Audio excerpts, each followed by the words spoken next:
এখন আমার যে একটা হিউজ পরিমাণ আমার বিনিয়োগ ছিল জুলাই আগস্টের পরে, সেটা থেকে আমার 70% অলরেডি আমার এখান থেকে মাইনাস হয়ে গেছে, আমার বাকি 30% আছে।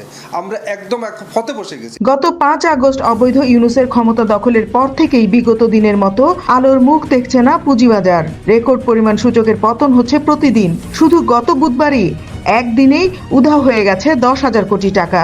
ডিএসসির প্রধান সূচক কমেছে 149 পয়েন্ট, আর দাম কমেছে 96টি প্রতিষ্ঠানের।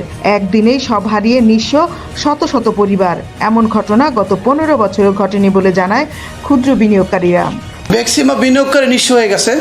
এখনো ম্যাক্সিমাম হাউজে ফোরসেল হচ্ছে এবং ফোরসেলের জন্য প্রেসার ক্রিয়েট করছে। দেশের প্রধান গণমাধ্যমগুলোতে উঠে এসেছে আরো ভয়ঙ্কর তথ্য।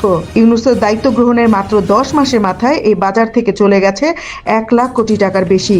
বিগত দিনে সামান্য দরপতনে শেখ হাসিনা সরকারের সমালোচনা করা হলেও আজ ভেঙে পড়া পুঁজিবাজার ও নিঃস্ব ক্ষুদ্র বিনিয়োগকারীদের পাশে নেই কেউ।